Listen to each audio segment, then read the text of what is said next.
Alors, Bezrat Hashem, le Chok l'Israël de ce matin, Zevachim, la page 88a. Tanu Rabbanan, Kle Kodesh Nikvu, En Matichim Otam. Il y a dans le Beth Amikdash l'usure et les ustensiles, les marmites, surtout le marmite, qui se sont perforés ou craqués ou tombés, se cassés. Alors maintenant, il y avait beaucoup de marmites qui étaient en argile. Et à l'époque du Talmud, il y a 2000 ans, il y avait des potiers qui réparaient des marmites en argile. Ils faisaient la couture sur les marmites en argile. Il y avait un système, comment coudre une marmite. Imaginez-vous, coudre une marmite. Pour nous, ça paraît bizarre. Comment tu vas coudre une marmite? Mais il y avait une profession comme ça. Et quand la marmite s'est trouée, il y avait des gens qui coulaient du plan pour bloquer le trou. Alors, il y avait des manières de réparer des marmites et des ustensiles.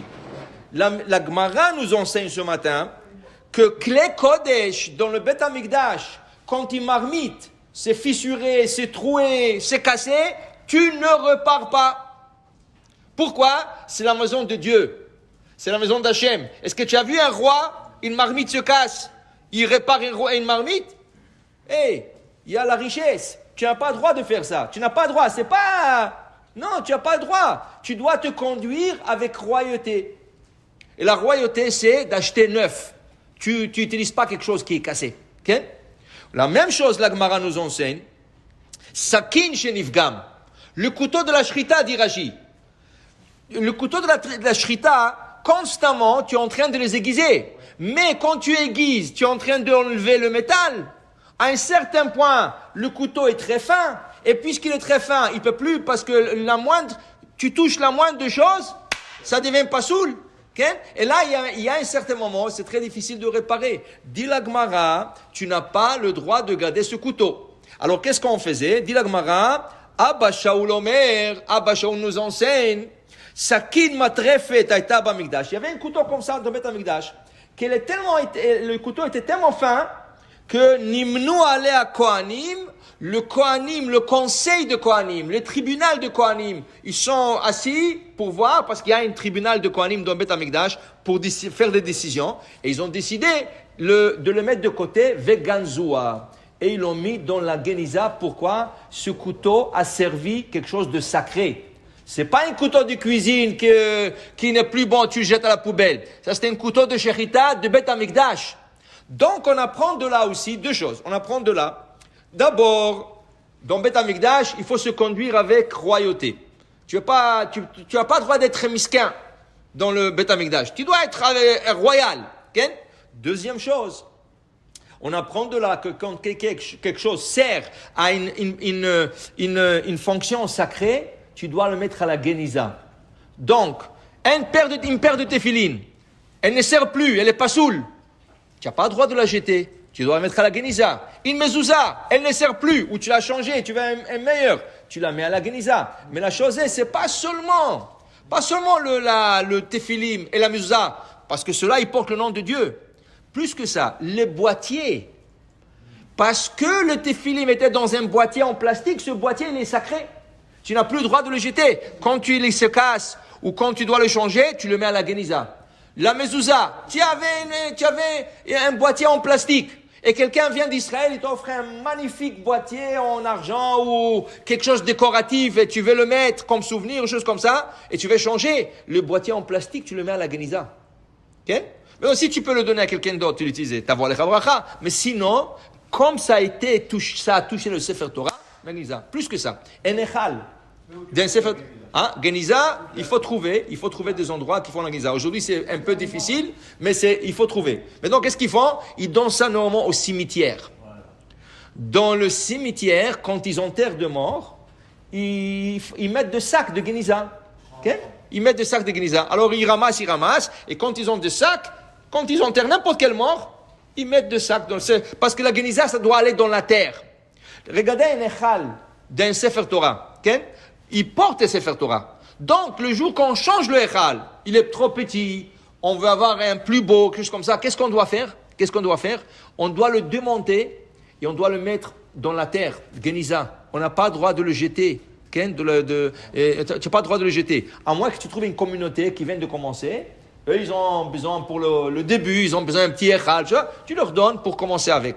Mais le echal, il faut le complètement démonter, pièce par pièce, et tu le mets dans la terre. Tu le mets dans la Geniza parce qu'il a servi quelque chose qui est sacré. Plus que ça, dit la Gemara.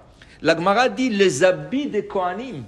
Les habits des Kohanim, tu laves pas. Ça veut dire que tu laves pas. Le Kohen, il égorge. Il y a du sang qui tombe. S'il y a du sang qui lui est tombé, il fait attention. Mais s'il y a du sang qui lui est tombé sur la tunique, dit la Gemara comme ça. Ama barabaye. Ou geu lamaim. Si je peux enlever la tâche qu'avec de l'eau, c'est une tâche qui s'enlèvera avec de l'eau, tu peux utiliser neter, ve'oel, tu peux utiliser du savon.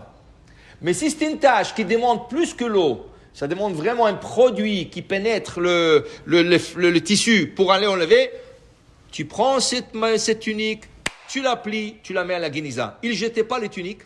Il y avait des femmes, ou même des hommes, il y avait des femmes qui prenaient les tuniques usées, ou les tuniques non utilisées parce qu'ils ont une tâche, et ils coupaient en morceaux et ils faisaient des mèches. Ils faisaient des mèches pour le candelabre.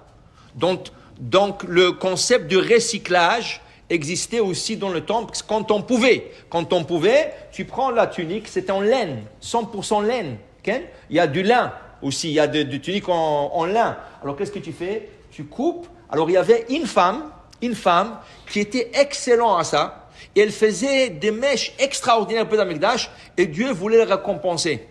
Qu'est-ce qu'elle a fait, cette Hachem? Elle s'appelait Dévorah. C'est la seule juge femme dans toute l'histoire juive. Aujourd'hui, ils sont fiers que la vice-présidente américaine et ils rentrent des femmes. Et dès qu'il y a une femme, waouh, tu as fait une grande chose. Hachem a récompensé une femme, comme ça, une. Pourquoi? Regardez pourquoi.